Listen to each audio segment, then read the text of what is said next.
Welcome to Live, Let, Thrive, a podcast about the Airbnb life, the share economy, and everything in between. Here are your hosts, Micah and Steve. Hello, and welcome back to another exciting episode of Live, Let, Thrive. I'm your host, Stevie Stacks, coming at you from Fort Worth, Texas, and this is your favorite short-term, mid-term, long-term rental podcast in the world, going strong for forever now, 6 or 7 years. But anyways, enough about the show, enough about me. We have a special guest today, and her name is Rachel Wagner. It's Wagner, not Wagner, right? Yeah, it's Wagner, but if we were in Germany, that's how they would say it, I'm Wagner. sure. You might be related to Wagner in a distant, past Universe, yeah. universe. So there you go. Are you musical at all? You can do music? No. Okay. Never mind. No, pretty Rachel, Rachel Wagner is joining us today. And who is Rachel? Rachel is a full-time entrepreneur with a large presence in the STR space, getting her start by renting out the spare bedroom in her tiny Las Vegas apartment. Rachel has been able to scale up and sign 30 plus different leases over the last 4.5 years. With a passion for finding great deals and sharing the unique idea of arbitrage, she started a property locating agency just over a year ago where she helps investors and operators find deals to add to their portfolio. She's excited to get the opportunity to provide value and share insight on what got her to where she is. Welcome to the show, Rachel. Absolutely. Thank you so much. That was a great intro. It sounds like I wrote it myself. No, I wrote it, Rachel. I know you. I know you No, more than you know you. You did a great job. Just kidding. We always pass that on to the people coming on the show. Hey, write a bio about yourself. I don't want to go look you up or nothing. Anyways, so I'll ask you because why arbitrage? Why did you start in arbitrage? Who got you into it? Your mentor, all that fun stuff.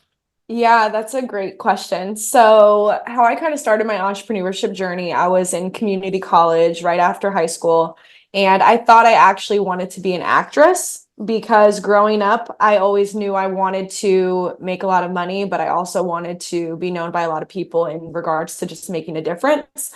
And from how I grew up, the only type of people that I could see that were doing that were actresses, singers, musicians, and obviously, as I just mentioned, I'm not very musical, but I thought that maybe I had a shot at acting. So I was pursuing that, and long story short, I hated it. It wasn't for me. Every time I would go and be an extra or be on set or read scripts, I just did not enjoy it. So I said, okay, there has to be something else.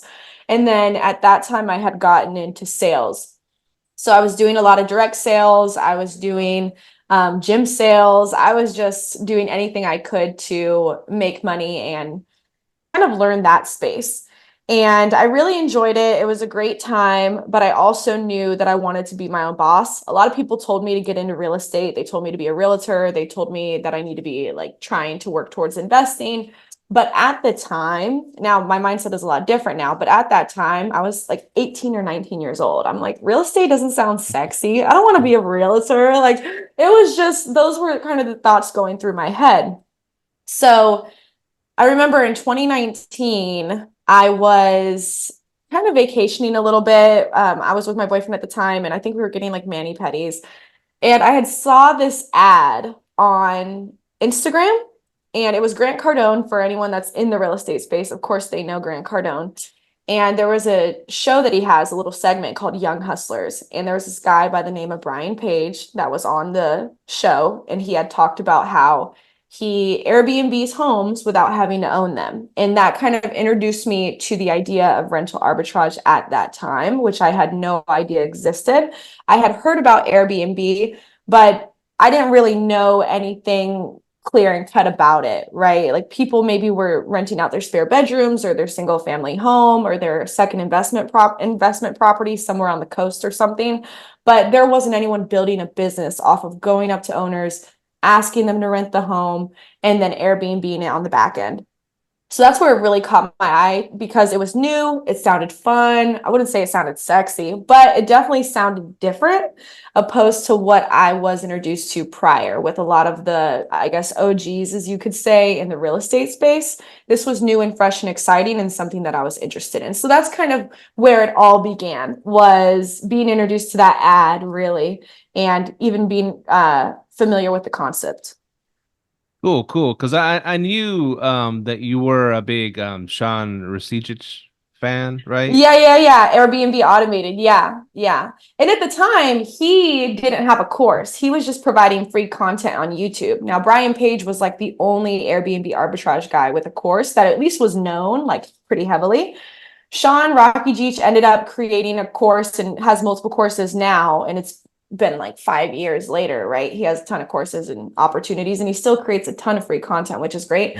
He was the main guy that I would watch when I was building in the beginning stages of my Airbnb arbitrage business. So Brian was the one that introduced me to the concept. And I learned enough from this $40 course that I bought off of Tai Lopez, because Tai Lopez at the time was huge. Tai Lopez Tai Lopez was the guy, right? And I'm not saying I'm against courses, but I do a lot of research before I invest into anything because a lot of the courses are like $1,000+ bucks. And at the time when it was 1,000+, I want to say like 21. So I wasn't trying to invest a ton of money. And I was trying to search for all these different ways that I could learn about this system and this business. So I went and I saw that Tai Lopez had this collaborative course with Brian Page and two other Airbnb arbitrage gurus at the time. And it was only 40 bucks. And it taught you everything you need to know. And of course, on the back end, all three of them tried to sell their own course. But it taught me enough to be able to know how to rent out my spare bedroom that I had at the time in my Las Vegas apartment. So I learned enough to where I was like, okay, if I really want to pursue this, before I sign a lease under my business name, or even if I decided to do a personal guarantee or whatever the case may be, before I go and I sign a lease, I want to know if I even enjoy this, if I even want to pursue it, if I'm going to enjoy the process, if I like the systems, things like that. So that's why I went out and I bought a bunch of cheap furniture from like Bob's Furniture, Amazon, Marshalls, things like that. I went and I furnished my spare bedroom.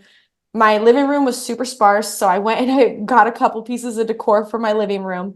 And then I just rented out my spare bedroom for probably 6 months before I decided, okay, maybe sooner than that, maybe like 3 months. But then I went and I signed a lease. But I did all the cleaning, I did all the communication, I did all the pricing. I mean, at the time, there wasn't a lot of integrations or a lot of different resources that you could use, or like I said, a lot of different knowledge out there on how to even run a business by doing arbitrage. So I kind of had to figure it out and watch a lot of different YouTube videos that were hit or miss.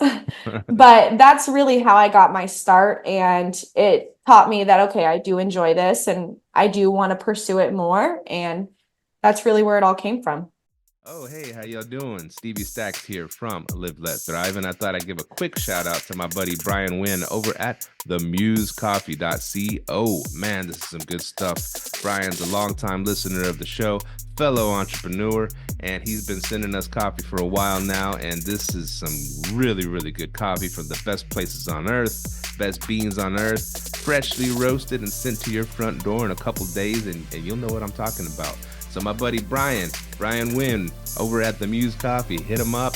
He'll hook you up. If he knows you're a fan of the show, you put in code LLT, you get an extra 20% off your order. I mean, what do you got to lose, y'all? Help us keep the lights on, help a fellow entrepreneur, and get you some good coffee in the process. Themusecoffee.co. Yo, that's cool. So you follow the gurus. Exactly. Funny you mentioned Tai Lopez because our buddy came on the show a long time ago. He was on CNBC and all this stuff spotlighted because he's a 30-year-old millionaire, whatever. He's self-made and all that stuff. Todd Baldwin. I don't know if you ever heard of him, but anyways, he's out there in the space. He ain't trying to sell courses and take people's money like a lot of the gurus are.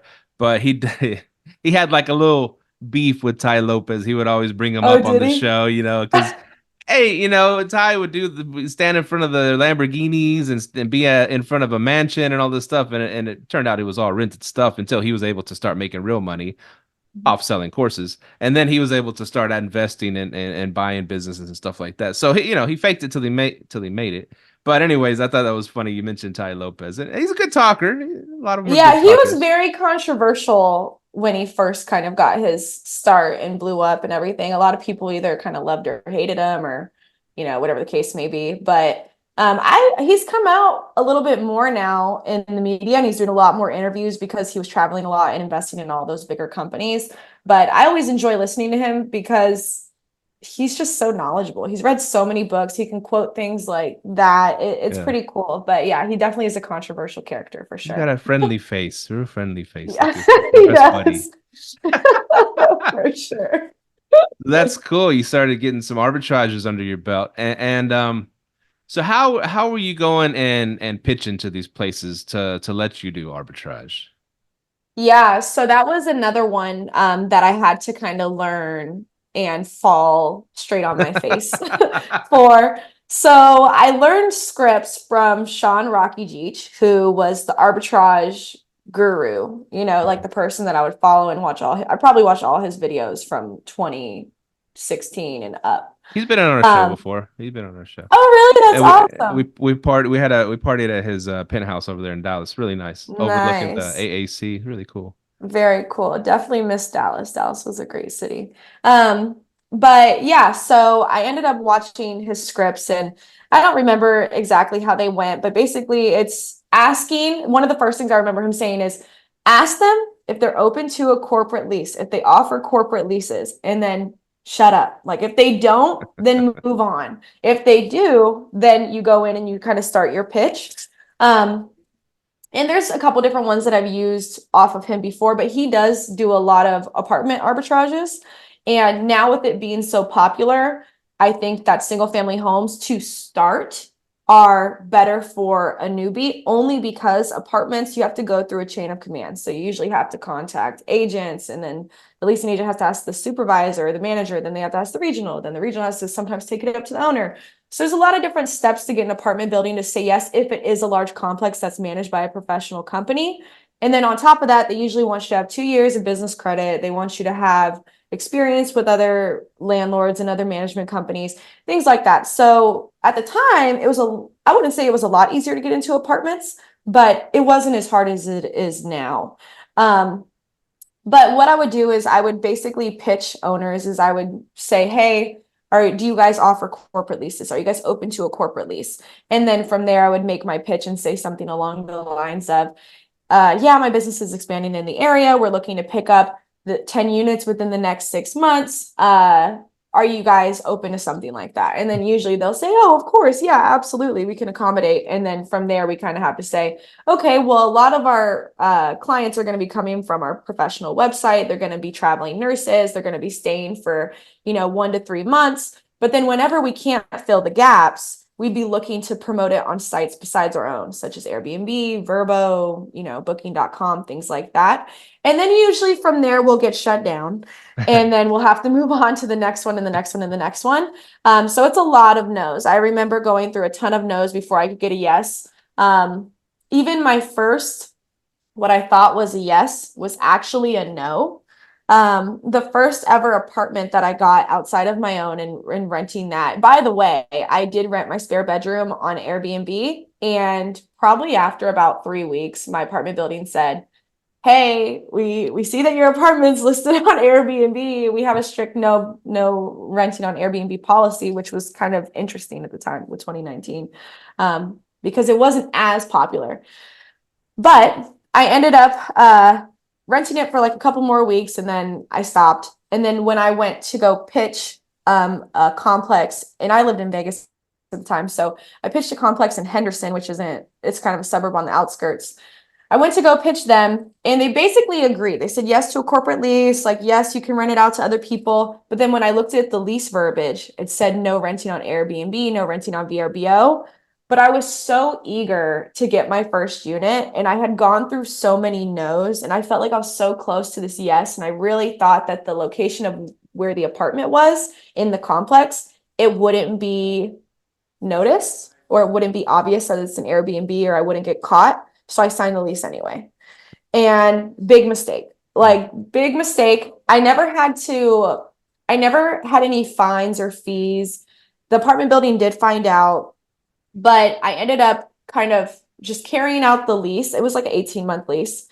And I would still rent it out on Airbnb, but I focused on trying to get midterm to long-term bookings, or at least a couple of weeks, to be able to not have the turnover be so constant and so short term.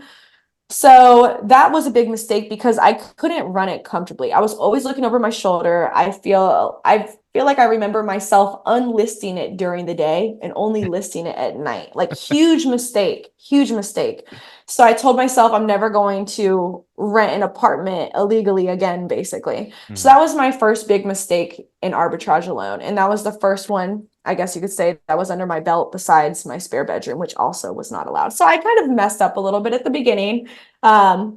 But I had to get my feet wet somehow and learn the hard way to be able to do things the right way. And I just knew I would have to work a little bit harder and be better at conveying the Airbnb idea and getting up the chain of command if I wanted to grow. And that's the thing. I mean, a lot of people, if they don't if the situation isn't perfect, they never start. So most people don't ever start, right? And then a true entrepreneur, okay, it's good enough. I just got to get a start or I'm not going to do this thing. And then we do something maybe not smart at first, but we learn, right? We learn the ins and outs. We learn what not to do next time. And then we're in the game. And then we know we learn from these no's. We learn from these maybes. We learn from whatever these apartments. It's like playing poker. You start reading people, right? Exactly. And then, and then you learn, and like, just like you were saying, you go through that whole spiel about corporate, all the stuff. You get past the first level, second level, and then you say, "Oh, by the way, we're gonna rent, short periods between," and then you get the no.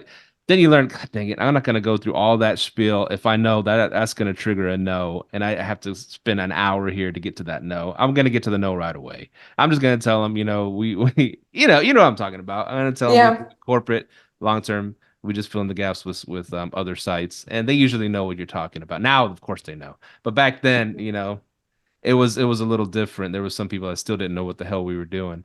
But anyways, Yeah. so yeah, just getting the start is the main thing, and you did it kind of under the table, but Mhm. but you learned a whole bunch. So when did you start getting like actual yeses and were able to do it legally? Yeah, so it actually was when I was moving to Dallas that I got my first real yeses. Now, in Vegas, I did get two more yeses. So I had a total of 3 units in Vegas, outside of the spare bedroom that I rented. So I had the one that technically wasn't allowed, and then I got two more yeses in a different complex where I rented out those, and those were closer to the strip. They crushed it. They were only studios, but I remember my total expenses per unit per month was close to 950. Hmm. Those units were bringing in like 8 grand per month. Ah, It was insane. It was literally insane. And they allowed Airbnb. They allowed it. We took out the addendum in the contract that says no Airbnb allowed. Like they agreed to it. And I only was able to even find out that building was allowing Airbnb because I saw that someone else was Airbnb in that building. So I basically went and asked.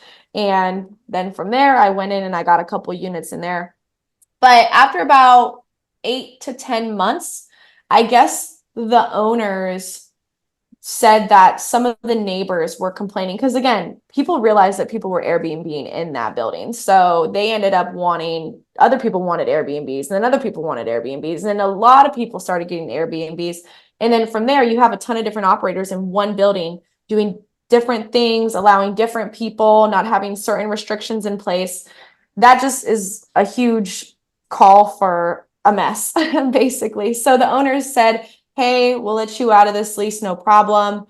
We just really don't want to do Airbnb anymore. And for me, Vegas, even though the landlord allowed it or the management company allowed it, and even if a building allows it, a building can allow it all day, every day. But if the city doesn't allow it and you don't have a permit or you don't follow their rules, the city's going to find out and they're going to enforce it.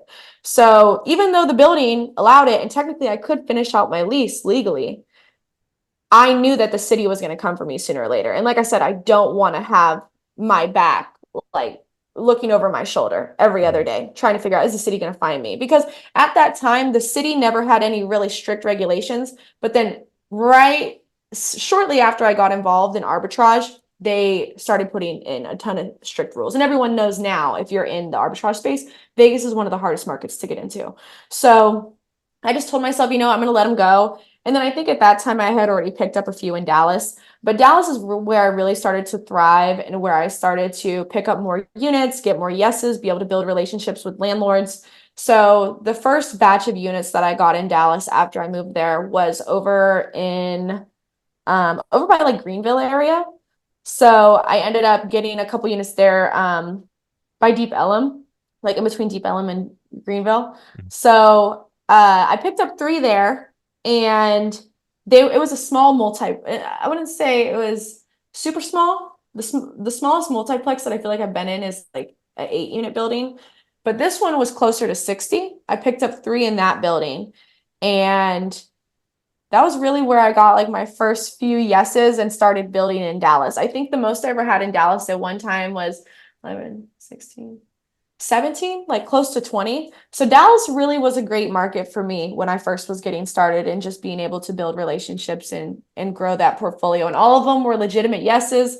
All of the contracts were basically airtight, that I could Airbnb, that I could sublease, that I could rent for less than 30 days.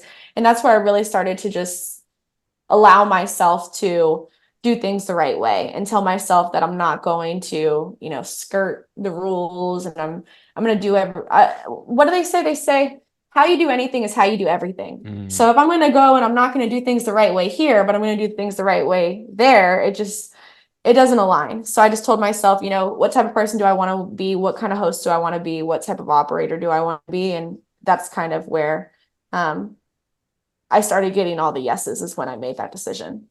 Nice. And it's funny because Dallas used to be, a yes city as far as for short-term rentals and arbitrage. Yeah, come on, everybody can do it. It's fine. And a lot of people did go there, causing a little bit of saturation, but still. And then all of a sudden they just, we're going to shut it down. They just went the other way. Like what, is came out of nowhere, but they're still fighting that. We'll see what happens. But yeah, but as far as Vegas, because I know, and people talk about when things get banned or regulations come, now they're smart. They call it regulations. They don't call it ban anymore because it's a constitutional thing. They're, whatever, property rights, but they call it regulations. And I know the cities that have strong ties to the hotel industry, your days are numbered, because I mean Vegas, they live off the hotels, right? That's Vegas. So you would think they have a strong lobby over there to get rid of all these pesky Airbnbs taking away dollars from them, right? Exactly. Yeah. And there's definitely some loopholes in that. And there is a lot of Airbnbs. I remember I was listening to a podcast with Bradley. He kind of just talks about entrepreneurship, not Airbnb specifically, but just entrepreneurs in general. And he had this guy on there that has a lot of owned properties. He either has a management company in Vegas and they own and manage all their own properties, or he just manages them. But I'm almost positive he owns and manages. He has 8 properties out there. I want to say 8 or 18. Anyway, there's 12,000 Airbnbs in Vegas, like over 12,000. And I think only 500 to 600 of them are licensed, and 18 of them are his. So, and they crush it. Like they absolutely crush it. But that just kind of shows you how many people are Airbnb in Vegas. I remember I went out there recently, maybe 6 months ago, and I had to go out there because I was transitioning from Vegas back to California. Had to go get my storage, so I stayed in an Airbnb for a couple of days. First thing I see when I go to the door to check in is a eviction letter. Oh Lord. Like they hadn't paid their rent, they need to leave. And I'm like, okay, well, I'm only here for a couple days. I'll leave this letter here. I'll let them know, but I'm gonna stay in this unit for the next couple of days, because I think everything was booked at that time. It was super last minute. So I was just like, sounds about right. Sounds like Vegas to me. So So Oh yeah. Lord, that's what I was gonna say. And it's funny because I was gonna allude to that. The barrier, they got strict regulations, so that would make the barrier to entry, hard, difficult, and keep most people away. But it doesn't seem to be working in Vegas. Yeah, and I used to live in Vegas, so I know quite a few people out there. And one of my good friends, he's a host at a nightclub, and he reached out to me, super ambitious guy, and he was just like, "Hey, I'm thinking about getting started in Airbnb. I have a friend that's into it. He signs all of his leases and doesn't tell them that he's going to Airbnb, but he has certain like paragraphs in the contracts that protects them, and he wins all his suits." I'm like, "He's getting sued? Like that's already a red flag." I'm like, you need to not listen to this guy, whatever you do, and go to a different market or run it remotely or get a management company if the numbers make sense. Like, just don't do that. And he was like, so you don't recommend that I get my first unit in Vegas and just like find an owner that's open to it? I'm like, you can find an owner that's open to it all day, but if it's not in a zone or in a location or in a place where you can get a permit, do not do it. Your days are basically numbered. Mm. Next thing I know, he listens to that guy. He goes and he gets an Airbnb. I think he tells the owner, but he ends up getting caught by the city like a month later. He has fees up to here. And he basically said that that guy was super shady and he should have never listened to him. So he learned the hard way, just like a lot of people do. But yeah, it's not a joke out there. Your days are definitely numbered if you go and do it illegally. It's just not worth the stress either, man. It's Yeah. just doing it under the table or without a permit and all that stuff. Yeah, Um, exactly. so so so you started getting a few under your belt. You were to the point where you were I guess a digital nomad and you could live off the income. Correct. Yeah. Okay. And so you didn't have to have a job if you didn't want one, right? Correct. And that was kind of my goal when I got started in it. I told myself I wanted to get to a certain number of units and then I was going to quit my job and I was going to go full time, which is what I ended up doing. So I didn't get to the exact number of units that I wanted. I just knew that, okay, if I want to make this much income, which is more than what I'm making right now, I have to get to this number of units. I didn't hit that number of units because of other factors and the fact that I want to focus on apartments and it was harder to scale with those, or for whatever reason, we weren't getting as many yeses, or I just had so many things going on in my life, whatever the reason was. But I did know that I put a date on when I was going to quit, and where I was currently in my business kind of allowed me to do that. So I said, okay, I'm just going to take the leap and I'm going to go for it, because if I continue on this schedule, and not just pursue what I'm wanting, that I may never. So that's kind of where that thought process came from. That's powerful right there because you put a date on it, Yeah. and that made that made you go through with it, I guess, because a lot of people say they want to, right? They want to leave Mhm. their job and then as soon as the income gets here, then it gets there, and they're like, well, maybe it should get here because that's benefits, all start thinking about all this stuff. But you put an actual date when this happens, I'm gonna leave, and you did, and you made the leap. Mhm. That's pretty crazy. Yeah, yeah, yeah. You know what? I don't really congratulate myself enough, but yeah, I'm proud of myself for that one. That is Happy I did it. It's scary as hell, right? I Yeah. mean, we're programmed all our lives in school. We go to school for 8 hours, have a lunch break, and then we get out of school, go to, college, and we go to the job force. And same Hmm. thing, 8 hours, lunch break, Monday through Friday, and just to go like, I don't want to do that no more. And I Yeah. think these arbitrages are gonna pull me out of that. And, Mhm. and I guess just because your feeds are probably full of these the gurus or the people in the industry saying that you can do it after a few properties, and they're giving you motivation, and and I know for myself being in a workspace where there's so much negativity and people are just that's how life is, and they don't look at things like us entrepreneurs look at them. Yeah. It's kind of sad, but it's not good to be around like that negative like you said, you can't, the way you do something is the way you do everything, right? So if you're Hmm. around a lot of negative energy for 8 hours a day, 40 hours a week, whatever that is for a month, it's just and then you go, okay, now after work I'm an entrepreneur. It's like, how do you live in both worlds? Yeah. And Yeah. yeah. So pardon my rambling. I just think No, it's I totally agree. And I think about it too, because I quit probably about a year and a half ago, maybe a little less than a year and a half ago. I was thinking about it today. I said, I could have continued. I was already doing Airbnb for about 3 years when I quit. I can continue and I can continue to work and I continue to make what I'm making at my job, which I was making good income. Or I can take this leap, live below my means because I was a little bit too comfortable, live below my means, scale my business, and quit, and just, like I said, live below my means. And that's what I did. And now that I look back on it, I say I could have continued for another year and I could have just quit a year later, like put a new date on it. But I told myself when I was kind of reminiscing or reflecting earlier was that I'm so grateful that I did leave because I know so much more now. I've already gone through so much in this last year and a half with my business. And then on top of that, the new agency that I don't know if that would have happened if I would have quit a year later. I don't know if I would have ever, built this new business and also been able to uh, learn more about arbitrage again and just kind of be full in that and be a full-time entrepreneur. For me, that's such a blessing. And reflecting on that and being like, dang, I'm glad that I know more now. I don't want to have to do it again, I don't want to, like, all these things that I just went through and all these things that I've been learning. I don't know if I would have learned them. You just don't know. I think that I won't say everything happens for a reason, but it feels like this all happened for a reason.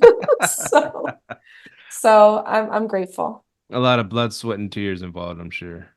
Yeah, definitely. Because Definitely. I know I kind of know your story, some, of course, and so going from okay, running them yourself, and you still Mhm. have your job, and you're hitting these marks, you're making this income and stuff like that.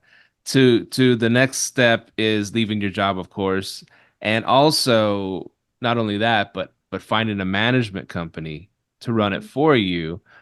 And even though you're going to lose in your mind, in your mind, you might lose part of that income that the management Mhm. company's getting paid, but they're going to run Mhm. at 100%, which will free you up to do another thing, right? Mhm. So how did you get from, the whole leaving your job thing, which is a huge leap, to also handing the business off to someone else to do so you can go do other things or try to grow something else?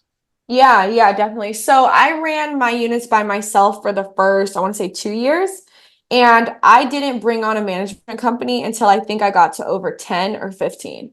And I told myself when I did start in arbitrage that no matter what, the business comes first. If I have to walk away and stand outside on a phone call outside of my job in order to help someone check in, I'm gonna do it. Like if I have to wake up in the middle of the night and I have to go help somebody, I'm gonna do it. Like, and I did it. Like, there was a lot of times where I had to go out to the units. Remember when I lived in Dallas, I was in the same market where a lot of my units were. So I was right there. Why not just run over and go handle it, right? Which is something that is so easy for people to do if you're in your own market. And everyone thinks it's super beneficial to be in the same market as your unit. But unpopular opinion, I don't think the same way. I think that it's great if it's remote and they're not in the same market as yours, only because you're going to be tempted to go over there and be involved in every little thing and you're never going to own your time. So for me, sorry, can we go back to the question? To the question. So it's like these stages that you're jumping. You're going from leaving your job, which is a huge deal, Yeah. to now you're running these arbitrages on your own, and then now you're going to give that away. So Mm-hmm. that's another leap because you're risking money, but Mm-hmm. you're getting time back, right? So I'm Yeah. just saying, what was your logic to going to the next level and having someone else manage them? Yeah, so that's a great question. Sorry about that. I got a little caught off guard thinking about all the times I've had to go to my units and deal with all these SHIT shows. We'll circle back to So, that. We'll circle back to that. I got so that written many. down. Oh my goodness, so many. But I realized that once I got to a certain number of units, there was enough income coming in, enough revenue being generated, even with me doing everything. I did have a PMS system that I used, but I didn't really have a ton of great pricing strategies. I would watch gurus or YouTube videos online on pricing strategies and pay attention to some competition in the area.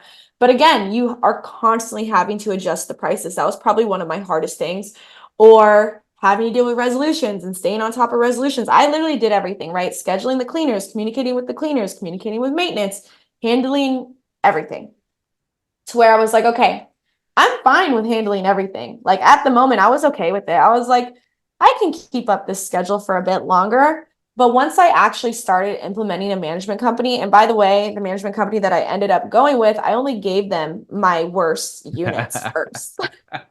Here's a test for you guys. Yeah, I said, okay, I have about 15 right now. They were highly recommended. I want to see how this goes. I want to see if they can increase the review ratings. I want to see if they can increase the revenue and kind of help me make up for what I am giving them as a percentage. I want to see how they handle resolutions, how they handle the, guest check-ins, how they handle the cleaning schedules and the maintenance. So I said, I'm going to give them my worst units. Not that they were horribly performing, but they were like, there's constant maintenance issues with these units because the landlord didn't know what he was purchasing when he bought the building. There was kind of a little bit of a location issue because it was next to an abandoned building. So it was just overall, and I furnished them for super cheap because I had picked up 8 of them at once. And I was like, I got 2 months free from the landlord. So I just said, okay, I'm going to furnish the first 4 and then I'm going to generate revenue. And then I'm going to use that revenue to generate the next 4. It was just like very bootlegged. It was during the pandemic, but it was a great opportunity because the landlord was kind of desperate to get renters in there. So anyways, I gave them my worst performing units and they did great. So then I was like, okay, now I can and once I got a taste of them being able to handle all the guest check-ins, handle all the communication, handle the cleaning schedule, making sure that the cleaners are submitting photos, that they're actually cleaning the units, that they're showing up on time, things like that. It was all just like, Yo, Stevie Stacks again. One more quick shout out to themusecoffee.co. That's themusecoffee.co. Get you a freshly roasted bag of coffee today. Go to themusecoffee.co, use code LLT, and get you 20% off of a bag of the best coffee you'll ever have in your life. Themusecoffee.co, y'all. Yeah, so getting rid of myself in the equation of management was probably one of the best decisions I could have made because I didn't realize how much time I was actually spending. I think I had mentioned that I told myself the business came first and that any situation that arose, I would kind of walk away from work or walk away from what I was doing in that moment and make sure that I was there to assist, whether I was in town or not. And I did that a lot. I did that for the first couple of years until I actually did start to offload some units. But I did it progressively to where I first gave the management company the shittier units just to see how they could handle them, how they could improve them, how they could really make a difference and show me what I might be missing or what I might be doing that wasn't as efficient as what they're doing because they're the professionals. And after that, I really never looked back. I just gradually gave them the rest of my units. Then any units that I do decide to pick up moving forward, they get as well. And I think it's definitely important that if you do want to create freedom within the industry and you do want to really, truly be your own boss, you have to be willing to let someone else take the reins and do the things that maybe you were doing. That's good. Yeah. Plus, you had them prove their mettle with the crappy units, right? Yeah. I think that's a good test. I think that giving someone all of your business right away can be, I don't want to say dangerous, but it could be a rookie move, I guess you could say. I mean, they could end up being great. Everything could be perfect. But what I've found, and I'm sure other people will say this in any industry, like for example, with contractors, since we're talking about real estate and short-term rentals, with contractors, nobody pays the contractor the full amount up front. And if you do, then either you just made a huge rookie mistake, it's your first like deal and you didn't know that and you just paid them up front for the whole thing, or you trust this contractor, you've worked with them time and time again, and you guys have the agreement that you'll just pay them in full. But even then, most of the time, people will not do that. They'll do milestones. And that's how it is for myself too. Like when I'm having new properties furnished, when I have a designer come on, we're paying half the amount up front or a portion of the amount up front, and then a milestone is hit, and then we pay another portion, and then the project is finalized, then we pay the last portion. And same thing with anyone that comes in to actually assemble the furniture for us, like a maintenance man or a handyman. Same thing, never paying the full amount up front. And I've learned that the hard way. So yeah, definitely, definitely a good route for anything that you decide to do. That's great. That's great advice. I'm gonna jump into contractors real quick because something Yeah. happened at one of my places. But Okay. quick reset. You noticed the clothes changed. My background's changed. I've been doing some updates to the pod room. Also, yeah. So we had technical difficulties last week when we recorded this. We started right about where we ended. And so just if you're wondering what the hell happened to them, the background, everything. But anyways, so yeah, you mentioned contractors, and here's the thing. So I want to talk about this because here's a touchy situation. You know, people don't mention it a lot in the arbitrage game. You know, when something happens, something gets damaged, or it's not exactly your fault or your guest's fault or whatever. It's something that's with the unit. You know, like for Mhm. example, I just went through something where a pipe burst. From the deep Mhm. freeze at one of our houses that we arbitraged, Mhm. and it was just of course the place flooded. It was down. There's floor damage.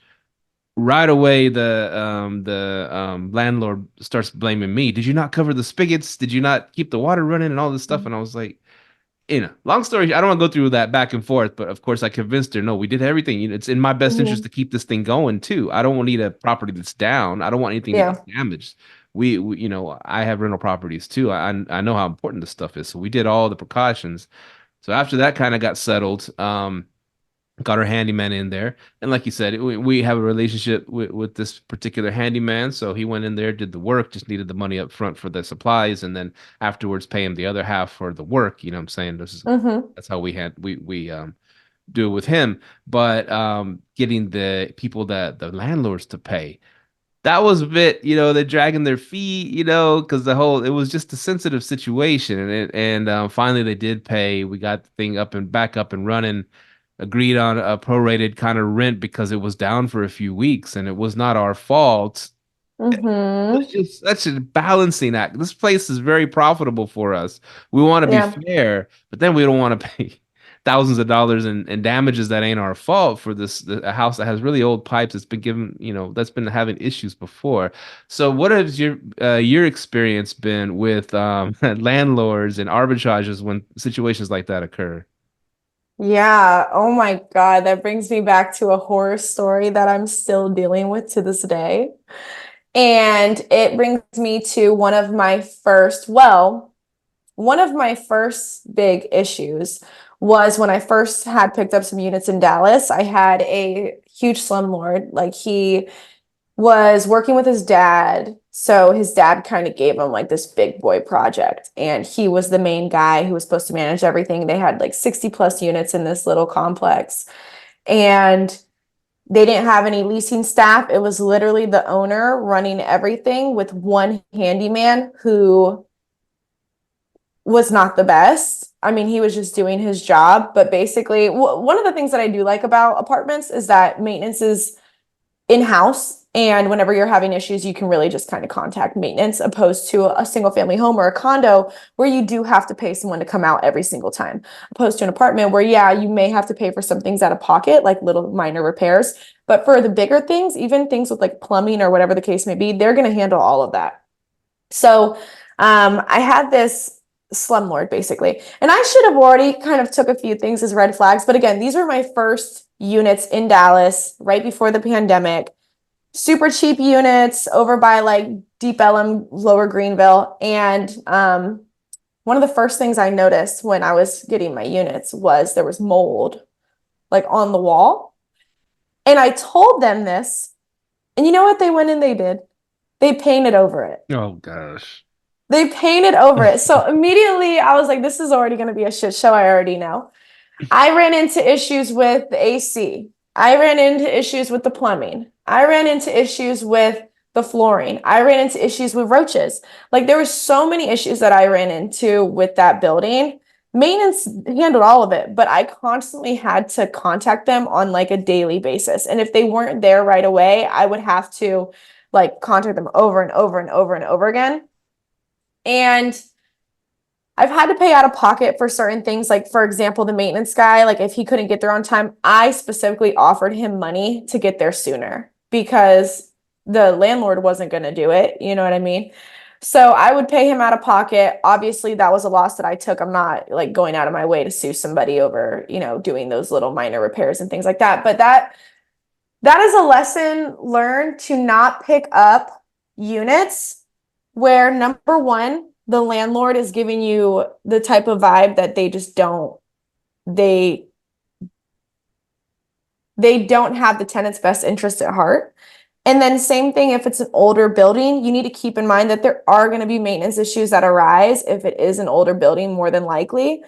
And you're going to either have to stay on top of maintenance or you're going to have to pay out of your own pocket. So that's something to account for when you're running your numbers, is to be like, okay, how often do I think that I'm going to be having to put money out for maintenance? And just knowing that, okay, if I have to put out, let's say, an extra $200 a month, I need to include that in my projections. But that was one of my biggest issues. But in regards to just maintenance, the biggest thing that I would recommend to people is pay a portion prior to them doing the job and then a portion after. Like if it's a big project, portion before, portion after. If it's something smaller, obviously just letting them know, paying for the supplies up front, like you had mentioned, and then paying them once the job is done and getting proof that the job has been finished, or letting them, like, if it's something regarding plumbing, making sure that they send a video testing it. Things like that. That's what I would recommend. But I had a similar situation where, specifically in Dallas around this time, how cold it gets during some of the winters, the pipes burst as well. And this was an older building. And every single unit went down. Like when I tell you we had 8 units, every single unit went down. Ceilings collapsed. Floors were like flooded. All the furniture was damaged. There was water buildup. You could see on the side of the building, like it looked like the side of the building was going to like push water out. Like it was so bad. It took a good 3 months to get everything up and running. And the landlord, and this is a completely different building. The landlord wasn't a slumlord, but that management company was like the devil. Let me tell you, that management company is the devil. So they tried to do everything to blame it on us and our business model, and us not taking the right precautions when we did. And they tried to make us cover certain repairs and things like that. But long story short, they ended up like covering the repairs that they were obligated to repair. And then we had to handle, obviously, like refurnishing the units, which is why it's important to have STR insurance, like proper, which is what I use. But they covered all of that. They wrote a check, so that was great.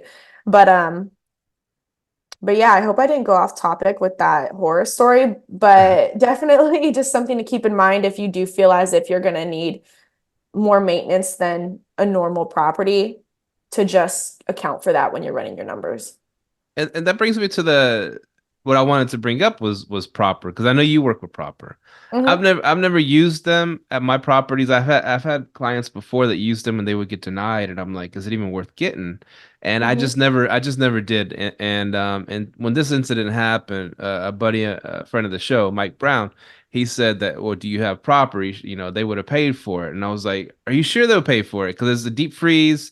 And how do you have to prove that it's the guest's fault that it happened? Or what all do you have to do? Like in that situation, proper didn't fix the pipes or nothing, right? What all what happened there? No, if we were the owners of the property and that was on the policy, they probably could have covered the structure. But that was for the owner of the building, when his insurance to cover. If he didn't have insurance for his own property, which he needed to because it's a commercial building, technically over 4 units. And his insurance, to my knowledge, covered his repairs for the structure. For proper, where they came in for us, was we just said, hey, we just had a huge flood. due to the pipes bursting in our units. A lot of the furniture is damaged. We're going to need to replace it. On top of that, we can't even rent out the units for the next month or two. We had a bunch of reservations that had to be canceled. We had a bunch of reservations that were currently going on where they're wanting refunds. And then we're also going to lose money on what we're potentially supposed to be booked to make throughout these months. And BRRRR has a benefit or a feature to where they actually cover like lost income or potential lost income. So we added everything up. We sent them like our average daily rates, our average occupancy. We sent them the cost of the reservations that we lost, the canceled reservations, along with the furniture costs associated with it. And they wrote us a check for the whole thing. Like we didn't have any pushback. It was just a lot of back and forth with emails and just providing them all the information. But that was my first big claim with BRRRR, and they took care of it. And then I've had other claims that have gone after that, and they've taken care of those too. So I always recommend BRRRR. Like, and I think a lot of people, a lot of the gurus that I've noticed, they say, oh, you don't need any type of STR insurance. You don't need any type of insurance because Airbnb will cover it. But what about when you have like VRBO? Yeah, you can have an insurance included in there. But what about if you have like bed bugs, or what if you have a situation with the pipes bursting? Airbnb isn't going to cover that. VRBO isn't going to cover that. No one's going to cover that. So you're going to have to pay out of your pocket for new furniture, replacing items, things like that. So BRRRR's been great. It's a small expense. Like, for example, our apartments on average, the cost per unit is about $70 per month. And then for our homes, they're anywhere from literally $100. I just renewed another year on 2 homes that we have. It's $209 per month for both. So it's about $104 per month for both, which is worth it because we've already had to open up claims for both of those units, or at least one unit. So it pays for itself, in my opinion. Yeah. As I get older, I'm more about the insurance game than I was when I was younger. I was like, I don't want to pay that expense, $70 a month. That's a lot of money. But when this thing happened, and it's Murphy's Law, I was like, what happened? I always thought about that if a pipe bursts or something like that. But it's not just getting it repaired, getting the owners to repair the flooring, but it was out for like 3 weeks, and that was. And this home was killing it before that happened, and it sucked that it was down. I was like, ugh, it hurt, but I was like, if I had BRRRR, it would have covered that loss of income. So it would have, yeah. But anyways, I'm glad you brought that up. Another thing, because when you're doing your sales pitches to the landlords, well, first of all, so you said you noticed red flags with that it's a slumlord. So how do you vet the landlords to know that they're going to be easy to work with or good to work with, and they're not going to try to screw you over when it comes to repairs and getting things back up and running? Yeah, I would say initially off of first conversation with him, he didn't seem very slummy. Like, he was just he was just a normal guy, like just pretty easy to work with, sent over the contract, no problem. We had an addendum in place, no problem. I could Airbnb it, no worries. But after the lease was signed, that's where the issues arise, because with all the maintenance that had to take place, all the different scenarios, the bugs, the leaks, the AC not working, I had to get really familiar with tenant laws, and I had to get really familiar with, and now I'm trying to get more familiar with commercial leases, because technically that wasn't a residential lease. It was more like a commercial lease, which is different because the business name was on it. But I don't know if he asked me to do a personal guarantee. I think one of my first red flags, not that this is a huge red flag, especially if you're newer, but I had already had a few units in Vegas, and I had proof that I had ran other units, and he still wanted me to do a personal guarantee, which I can kind of understand because I think this was the first time he allowed someone to Airbnb in his building. But I also was like, if all went to hell, I wouldn't want to be personally responsible. Although I've never had to do that. Like, it just, for me, that was something where I was like, I should have maybe negotiated it to be like, hey, after 3 months of consistent rent payments, can we drop the personal guarantee? Whatever the case may be. But then from there, it was the first sign that I had noticed was, number one, like dead roaches on the ground in one of the units, and then the mold. And then I think a couple other things that stood out that I can't quite remember, but just a ton of maintenance issues before I even like started moving furniture in. And I had to create a list and then have his guy come out and do it. But the first thing that I would notice is with a potential slumlord is excuses or trying to put it on you as the tenant, like, oh, you should have evaluated, oh, you should have done this, oh, you should have done that. Like them trying to put it back on you or them trying to make up excuses. That's like top one. And then from there, like for example, I feel like I recently dealt with another potential slumlord semi recently at a small duplex. I feel like they are a little bit slummy because of some of the issues that we've ran into. But what I've also realized is that the stronger the contract is, it doesn't matter whether they're really like a slumlord or not. So if the contract is kind of like airtight, for example, if you guys have really strict maintenance rules, like for example, where I messed up is I said I agreed to anything under $600 we take care of, anything over $600 they take care of. Under $600, almost everything is under $600, almost everything. And if there's things happening every single month and it's a $400 expense, a $550 expense, like you still got to cover it, you know? Yeah. But anything over 600 they take care of, which are usually things that they're required and obligated to take care of anyways.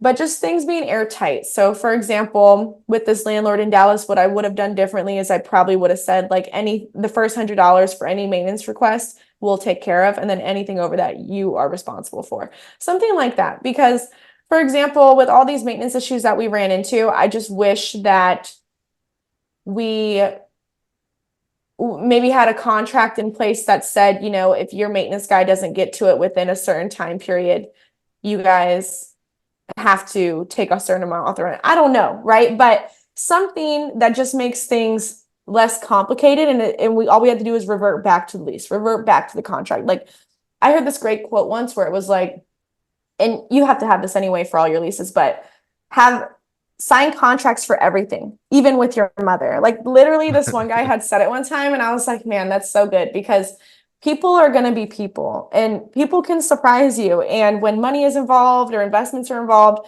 people can change their tune very quickly. So just having airtight contracts, that's number one. If you have to pay to have a lawyer review it, pay to have a lawyer review it. You know, it's going to be worth it and it'll probably save you thousands down the line if you ever end up running into an issue. And if you don't, then that's fine. But you at least saved yourself the potential headache of running into those problems with a landlord. So those are some of the things that I would say. But yeah, sometimes you don't know they're slummy until you really get in there with them. But what I have noticed is the nicest properties that we've ever had, all the great, like nice A and B class properties, all the landlords, all the investors, all the management companies operate very professionally and are very quick to address concerns and don't try to put everything on the tenants. So when you go with C and D class or, you know, those type of properties, those are usually when you're going to run into bigger issues and it's going to be a he said, she said type of thing. It's funny you mentioned that the A and B properties where they do want to take care of the houses, right? And that's most of the time from what I've noticed as well. But going back to this leak that happened, I won't get exactly into I don't maybe they listen to the show, who knows? But the message I got when I explained what was going on, they said, okay, you know, we'll go ahead and send a plumber out and, you know, be sure to turn the water off and we'll get there. The plumber won't be there till Monday. Of course, it happens. Everything always happens on a Friday. You notice that? Everything always happens on a Friday. Nobody, you know, most plumbers and all these people, electricians, they don't work on the weekends. They're off. Anyway, so Monday, they were able to get out there, cut a hole in the wall, fixed it. And I got this long freaking text. You covered the spigots wrong, and this all could have been avoided, and you know, all this long message, you know. And what the method I used to cover the spigots real quick, I wrap them in. You know, they were sold out of those, you know, little foam cups everywhere, whatever, you know. But I've always been able to, you know, you could wrap it with towels and you could put some bags over it, duct tape, you know, whatever. Anyway, she was trying, the landlord was trying to, you know, pin it on me, right? And so in a nice way, you know, like I said, it's a balancing act, you know. I just absorbed it. I said, and in a nice way, I said, well, I've used this method, first of all, those foam cups were sold out everywhere, but I use this method on all my rental houses, and I go and put these personally on my on my rental houses Mhm. because I don't trust the tenants to do it for me. So I take care of my houses. I go do this personally. In other words, I was saying it without saying it. If you were so concerned about the freeze, this is your house. Why didn't you get Mhm. out there and do it yourself? But that being said, I went out there and did it. I said, and I explained to her, I have no, I don't have this issue. Earlier this year, I mean, these pipes have had like two or three problems already. You had to dig under your house because there's roots growing into them. This how, Mhm. I just said, explain it to her in a way. I was like, sometimes this stuff happens, even if you do all the precautions, because year after year, deep freeze after deep freeze, they're finally going to give out. I mean, that's just Mhm. Texas, right? And there's Mhm. nothing, you can do unless you buy like pipe protection insurance or whatever. But anyways, so I there are people that do have higher end houses, but still try to pass things on in a way to to to trust the tenants to do it for them, which I don't. Mhm. That's just me because Mhm. because this is your investment, this is your house, right? Mhm. Either have your handyman go out there and make sure the house is weatherproofed, or the house is, go changing out filters. It's so crazy to me how landlords expect the tenants to do that, where Mhm. they could, I agree with that. I because that wish could they take didn't down your whole ask. system. That could take you down Yeah. your whole system. I know you're gonna save $10 by not, doing it yourself, or buying them yourself, or you said you Mhm. better change out the filters, blah blah blah.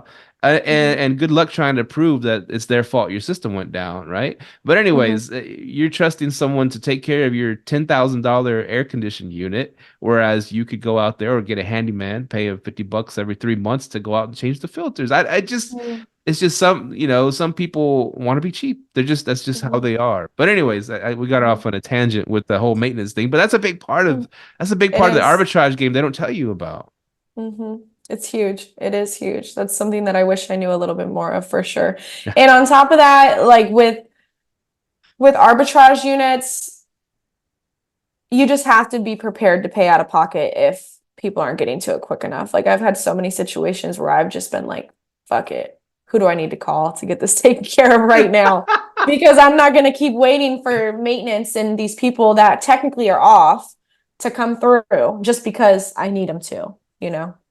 So I One get it. thing, one thing I do to kind of press them a little bit is that, you know what? I know you haven't been getting back to me. That's fine. I'm gonna send my guy out to fix this, and I'll just take off from the rent, whatever the cost is gonna be. That usually Yep. lights a fire, and I will stick to that, and I'll send them. I'll do the prorated rent thing, and I'll take care of it. But Hmm. usually that gets all right. No, we'll get our guy out there. Blah blah blah. But you Hmm. got to press them once you start throwing that money thing around. They kind of start responding a little bit better. Yeah, exactly. Exactly. That's good. I think I've used that one before too. And then be like, you can't do that. I'm like, okay. That's what I need to start putting in my leases too. Yeah, Yeah, if a that's a good maintenance one. issue doesn't get fixed, we will Hmm. say, kind of like the banks. The banks always do that. Hey, if you don't put insurance on that car, if you don't we'll put it on there for you, and it'll I know what cost you're talking triple. about. Yep. Yep. I know exactly what you're talking about. Yeah. I think that's good. Maybe if you created a list of like potential line items in a lease to add, like as tips, I think that that would be really beneficial to your audience, Mm. like as a resource. Right, right. I, Yeah. I I love it when landlords tell me, "Hey, what lease do you use? Can you make one up for us?" Yeah, I'll make a lease for us. Yeah. Like So, that's wild if a landlord, there's does newbies that. out there. I love the There newbies. are, there definitely are. And I think that that's another reason why some of them, like for example, I don't know the landlord that you're referring to with the pipe issue, but maybe they aren't like a big time investor and they just are kind of learning as they go. But I guess anyone that has a lot of properties, they probably have a system and they have, they know for each property, doesn't matter whether it's an apartment building that they own, like a small apartment building or a multiplex, a condo, a home, they're going to have systems in place to make sure that both the tenant is taken care of, the investment is taken care of, and that everyone's kind of happy or Mhm. everyone knows their role. But some of these landlords just buy a property, put it up for rent, like do the most basic thing to it, put it up for rent, and just expect people to deal with any issues that arise when it's just bad business. And here's a pro tip. I know we can go talk about this forever. Maybe people are getting Yeah. something out of this. That's good, hopefully. But you don't be too reactionary whenever they a landlord is frustrating you, right? And we're talking Mhm. about the arbitrage game here, people. And but like I said, when I messaged that particular landlord back, I went to my notes first of all, and I Mhm. wrote out like a 10 paragraph monstrosity, like, I painted these rooms out of my own pocket. I did this. I handled this toilet leak over here. I wanted to name Mhm. every single thing I've been doing for them Mhm. they didn't have to do nothing. Mhm. But that's not the right approach. It's not the right approach. Yeah. So my 10 paragraph thing, I pared it all the way down to a nice, neat one paragraph of, just letting them know how we've been taking care of the house, how they've not had to deal with a lot of issues because we have, and that like I said, it's in our best interest to keep this house going because when it's down, we're not profiting. And so you Mhm. get all that frustration out in the long ass thing that you wish you could send. Don't start writing it in a text. You might actually hit send on accident. But Yeah. but get it all out on a piece of paper or an email or your notes on your phone, and then just pare that thing down, pare it, get all the negativity out of it, and then send them that, and just keep it cordial. Especially if it's a profitable unit. You want to Mhm. keep it. You want to keep a good relationship with them. You don't want them to kick you out as soon as the lease is up. Mhm. Definitely, because Exactly. yeah, you put all that money into furnishing it and all that stuff.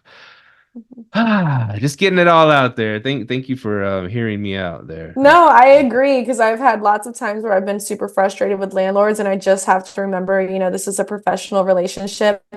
Things could potentially come back and bite someone in the ass if things turn legal. So it's just a matter of keeping your composure, documenting everything, keeping everything through text messages or emails.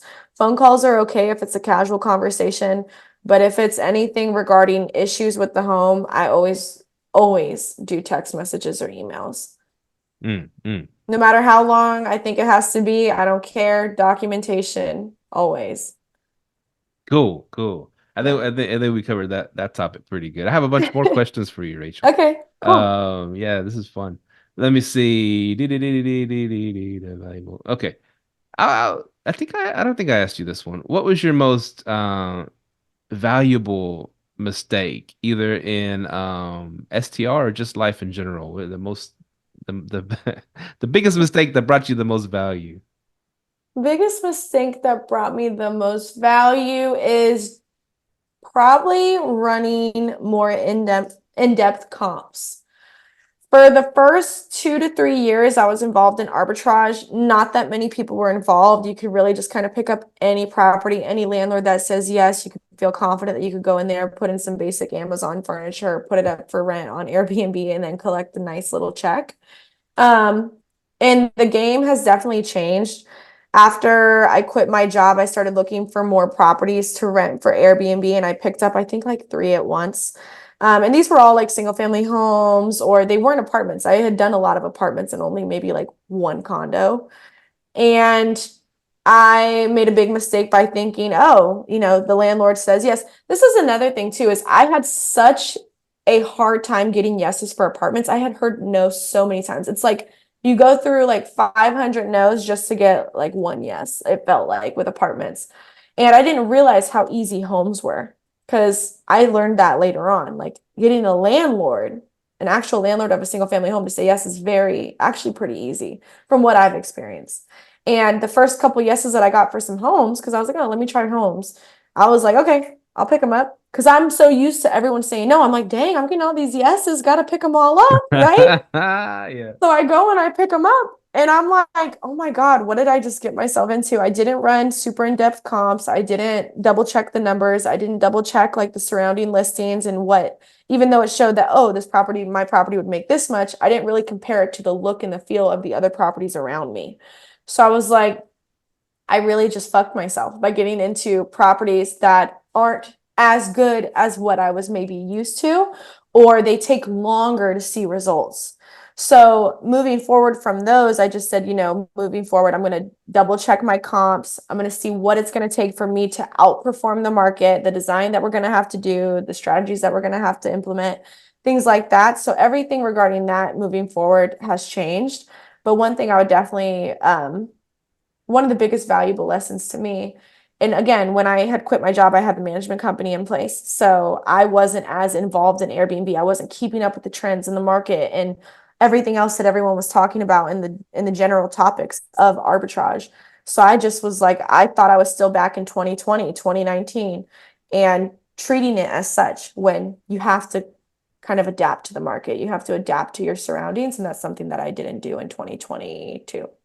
So learn my valuable lesson that way. That is a very, That's lesson. very, very valuable lesson. Yeah. And one note on that, if the little, do that little Google Street View, whatever, Mm-hmm. when you go to Zillow and look at the house, you can walk around the neighborhood. Yep. If the little yellow guy gets mugged while you're looking at the neighborhood, you probably shouldn't rent that house. The pro Is that a tip. real thing? I'm gonna go see if my little yellow guy gets mugged. I said, man, I used to be on those groups pretty hard. Those Facebook groups with the Airbnb. It's pretty much just a bitch fest, right? All these Yeah. Airbnbers are not bitching about everything, right? And I used to Mm-hmm. just I loved riling them up.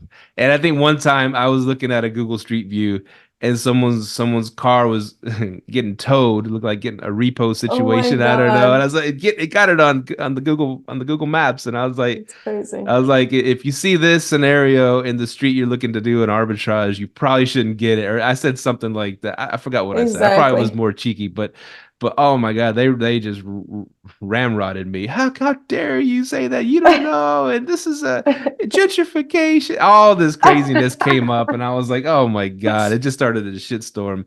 But anyways, Yeah. yeah, I used to hit up those groups pretty hard. But yeah, I yeah, love that. you got to do the comps, and here's one thing with me, because I've been operating, getting my arbitrages in a similar area, almost like a few blocks away from each other. I'm so comfortable with that because I know how the area performs, right? Mm-hmm. And it's so tempting to just grab them wherever. Like if I see a deal come up and hey, you can arbitrage this, and it's like, but I don't really know that area too well, Mm-hmm. and then that's where the research comes in, right?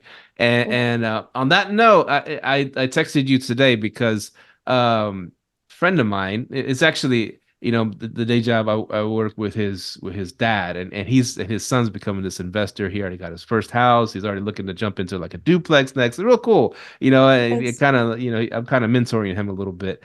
And he said, hey, have you ever wanted to do luxury Airbnbs? And I said, it sounds cool and all. It's a whole different game though. Is you mm-hmm. can't half-ass it. Not that we half-ass it, but you have to really, um, it takes a whole new skill set to be a Lux property. He's like, well, I'm talking about property you get like 300 or 400 and 300 to 600 a night. I was like, well, no, that's not, to me, that's not a Lux property. That's a high end property. You get 300 to 600 bucks a month, but I'm talking like $1,000, $2,000 a night. That to me, that's a luxury property, right? Mm-hmm. Or more. And everybody goes on Airbnb and names their property Lux, whatever. It's not really Lux. But I said, if you're talking about high end, yeah, that's something to consider too. But if you're talking about luxury, that's the everything has to be high end. There's no IKEA furniture, like you said. This high end Mm-hmm. furniture, high end amenities, high end appliances, everything to the T. You can't go cheap anywhere, and plus, you have to really, really be super attentive to the guests' needs and stuff like that. Now, do you deal with Lux properties, or are you looking to get into Lux properties, or what's your take on that? For myself, maybe eventually. Uh-huh. I really want to focus on locations where the homes are cheaper than like for example Vegas. The market is actually, it's not expensive out there depending on the type of property that you're looking at. You could get like a 3-4 bedroom home with a pool. Your property could probably generate upwards of 6 figures per year, but your mortgage is going to be about $2,000 per month. Mm, Like a market like that, compared to if I wanted to go to Miami and pick up a property. The margins, I could probably still generate 6 figures with a Miami 3-4 bedroom home with a pool. Absolutely. But my mortgage is probably gonna be closer to 5 grand or, something along those lines. So I do want to be in markets that are popular, that I myself would want to visit, because I think it's important. Like when you are getting involved in arbitrage, your reason why you're doing it, whether you want to create a specific type of brand or a property, like a line of properties that kind of represent who you are and what you stand for. But for me, like if I'm looking into owning, I want to own properties that are in markets where I myself would want to visit, that I myself enjoy, but also getting a good deal on an actual property, a good price. And then, of course, furnishing it well, designing it well, hopefully outperforming the market. That's the goal. But that doesn't mean that they're going to be luxury properties. It just means they're going to be amenity-driven properties based on what the market is providing and what's doing good out there. I've seen people do really well with luxury properties. We have a couple right now that we're promoting, like just within our agency. But you had mentioned that Lux to you is like $1,000 to $2,000 a night. There's some properties that we have that I think could probably be charged, like people can charge that amount depending on the season. But for example, like we have one in Palm Springs right now, gorgeous home, fully furnished with a pool, like just immaculate. Like it's a beautiful home. I know during high season, it can do over 1,000 a night, but during low season, it's going to be closer to maybe like 3 to 6. And then we have one in Thousand Oaks in California. That one's also like gorgeous. I think it's like a 4-story home with 5 bedrooms, 5 bathrooms. That one has great views, beautiful. I think that it could generate over 1,000 per night. But at the end of the day, I'm not in the Lex market. I don't want to pay 6 grand in rent per month, at least not right now. So, but no, those are definitely nice homes. And I think that it takes an experienced operator to do something like that, whether you buy or rent. I would not recommend anyone to get their first property for over 3,000 per month, 4,000 per month. I guess 3,000 would be all right, but it just depends. Yeah, and that's the thing too. I mean, like I said, it's because you look for a minute there. I mean, everybody, Airbnb got super saturated, so a lot of the big gurus, they started doing, going into the Lux and then showing. It makes great reels. It makes great, little whatever clips on the internet and showing these amazing houses, right? They're saying, oh, this house generates $20,000 a month for me, blah blah blah, 30,000 a month for me, and of course it's all decked out, a swimming pool, it's got a mini golf course on it, it's got a hot tub, it's got every bell and whistle, right? Especially like for example, Joshua Tree, it got like that where you had to put like crazy amenities, otherwise, I mean, if you had a really nice house, you were losing money because there's so many people went out to Joshua Tree. So that's the stuff that's all over the internet. So people are like, oh, do Lux, and then I'll make $30,000 a month. That's why would I bother with a regular house? But that, like I said, it takes a lot more money to get into that, and you're gonna build a $80,000 swimming pool. You're gonna be with the waterfall and with all the stuff. I mean, the people that are doing those houses, they're getting investors together and they're spending a couple $100,000 to upgrade these regular houses and make them into Lux properties. So, but on that end, yeah, there's money to be made there. Now, on my side, what's a bigger company, Walmart or Neiman Marcus? I would say Walmart. They serve the regular, everyday, middle class family, right? And I think that that's nothing wrong with trying to be Walmart. There's nothing wrong with that. Getting a house in a decent neighborhood at a decent price, and you're gonna make a decent profit, and you get another one and another one. Or you can try to be Neiman Marcus and be super high end. It only cater to one type of client. Not everybody can afford $1,000 a night or $2,000 a night. So there's benefits to both. You kind of gotta find out what your niche is, right? And be what you're good at. And I love low rents and I love, high profit margins myself, like you. Yeah, absolutely. That's another thing too with high luxury homes that have expensive monthly rates or high mortgages. You have to have reserves. Like there's going to be months that or times in the market where maybe you won't get booked as much, or maybe more competition is going to flow into the market. You just have to be able to try to keep your costs down. And that's tough with a luxury home. That's tough when you're in a super popular market and maybe regulations start to take effect. Like whatever the case may be, you just kind of have to be able to adapt. And I see a lot of people wanting to come in with that same mindset, like, oh, I want a $10,000 a month home that can generate me $30,000 a month. Well, I'm sure that's possible and that's out there. But for your first property, if it's an arbitrage, how do you expect to qualify? Like people think that they're just going to be able to slap their corporate name. I'm not upset about it. I feel like I'm being kind of mean. They're just going to slap their corporate name up there with their brand new entity that doesn't even have any business credit and get approved and get 3 months free on a $10,000 a month rent. Like it's just people are delusional. And maybe it's because some people are teaching them that that's possible based on what maybe the gurus have done. But if someone is a good coach, if someone is a good mentor, if someone is properly educating people, the best thing that you could potentially or possibly do, at least at this time right now, is get a home that is less than $3,000 per month in a market where you can see projections of consistent income being generated. And it doesn't have to be a huge luxury home. It doesn't have to be something that is super unique, but you have to be able to furnish it nicely and have the funds to do so. And then obviously know what you're doing when it comes to pricing strategy and optimizing the actual listing. But I mean, you got to start somewhere, but I wouldn't start with a $10,000 a month rent or a Lux property first, unless you have someone or a partner that knows what they're doing and you're just the bank for them. That's it. Right. And that's dangerous too. They take your money. Yeah. Lose your money. It's not their money. Exactly. Yeah. No, and I'll even, I mentioned people to start off at 1-bedroom apartments or efficiencies or whatever they're called, because it's a lot less money to get started. Your rent's not too crazy expensive, and you're learning the game, right? And you're learning how to deal with customers, and you're learning how to deal with use all the apps and all the pricing and all the tools, and you're not like. I think, in my opinion, it'd be even dangerous to start like with a $3,000 lease on a house, because and there's a lot more moving parts of the house. Plus, there's the landlord and all, like we discussed earlier. I think you want to build up to that, but I always suggest start with the 1-bedroom, a 1-bedroom condo or 1-bedroom something, and then learn the ropes, like you said, like you threw those the crappy units, Yeah, and even with those, I had 8 units. The most expensive rent per month out of the 8 was like $2,200, and that was for a 2-bedroom. But there was 1 bedrooms and 2 bedrooms in that 8-plex, and the rents on average were like $1,700 per month between all of them.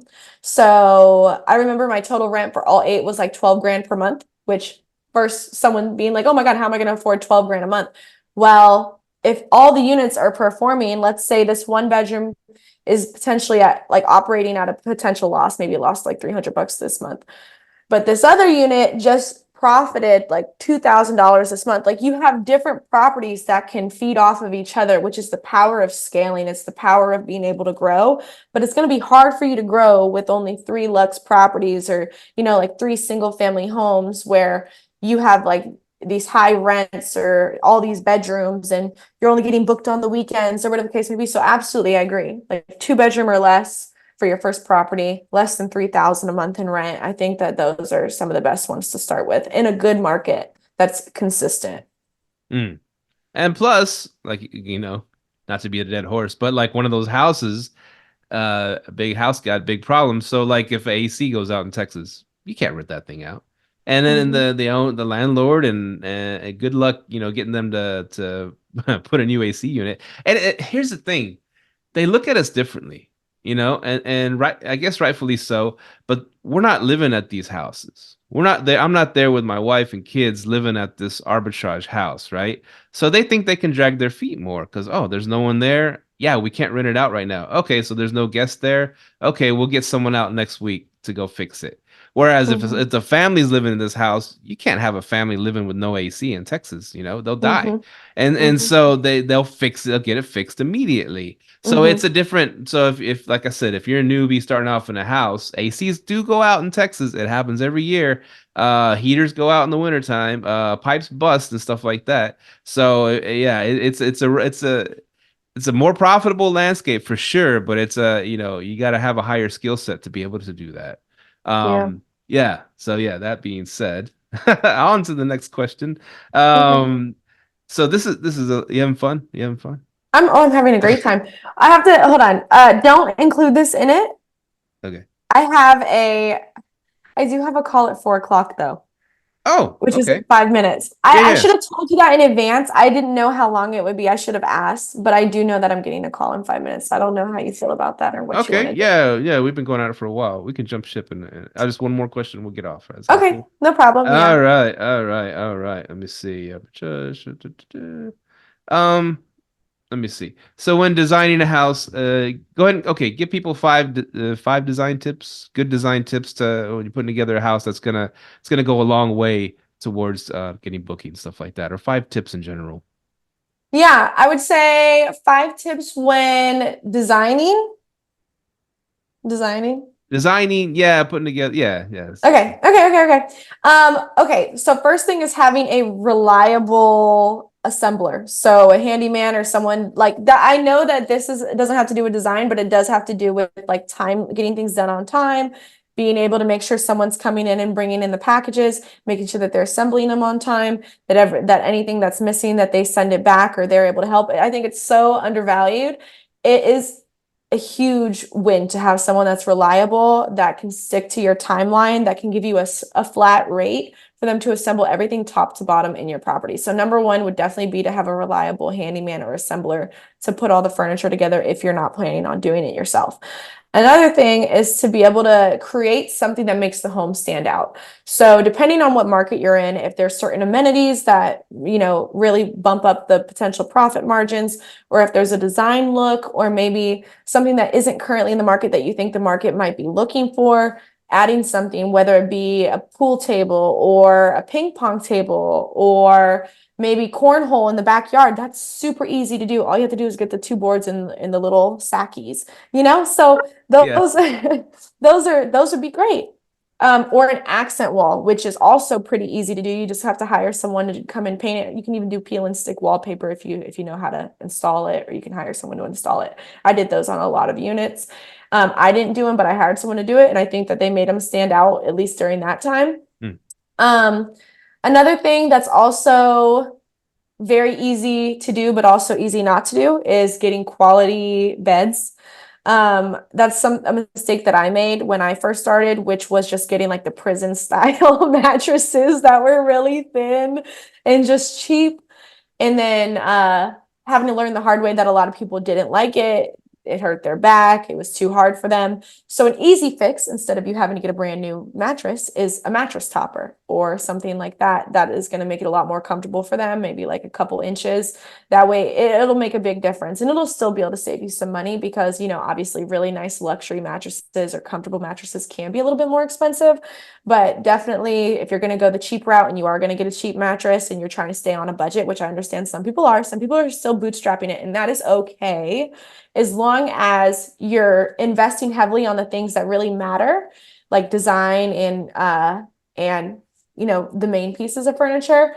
You can save a little bit on the mattresses by just doing like a cheaper mattress, but then a nice mattress topper. You'll still be able to save some money in that department.